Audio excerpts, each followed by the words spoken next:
આવી છે?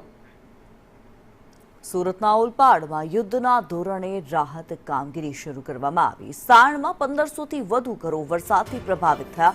અસરગ્રસ્તોને સહાય આપવાની કામગીરી શરૂ કરવામાં આવી। ઘરવખરી નુકસાન બદલ 5000ની સહાય અપાશે। મુખ્યમંત્રી અને ગૃહમંત્રીની બેઠકમાં નિર્ણયો લેવાયા છે। 4 કલાકમાં 1500 ઘરોનો સર્વે પૂર્ણ કરવામાં આવ્યો। ઘરે ઘરે દવા અને જંતુનાશકનો છંટકાવ કરવામાં આવ્યો છે। તંત્રની ટીમો સતત કામગીરીમાં તૈનાત છે।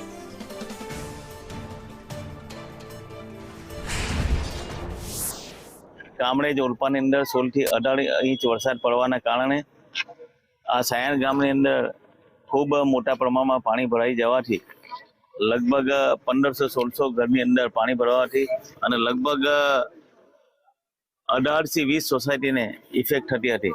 ત્યારે આજે ગુજરાતના મુખ્યમંત્રી શ્રી ભૂપેન્દ્રભાઈ પટેલ સાહેબ, ગુજરાતના ડેપ્યુટી સીએમ શ્રી હર્ષભાઈ સંઘવીજી, ગુજરાતના કેન્દ્રના જળશક્તિ મંત્રાલયના મંત્રી શ્રી CR પાટીલ સાહેબની અધ્યક્ષતામાં અહીંયા મીટિંગ મળી હતી અને મુખ્યમંત્રીશ્રીએ પ્રજાલક્ષી નિર્ણય કરીને એમણે જે 3 દિવસથી ઘરની બહાર મજૂરી માટે જઈ નથી શકતા એને 300 રૂપિયા એટલે 3 દિવસના એટલે 1800 રૂપિયા અને 5000 રૂપિયા ઘર વખરી આપવાનો નિર્ણય જે કર્યો છે એના કારણે આજે અમે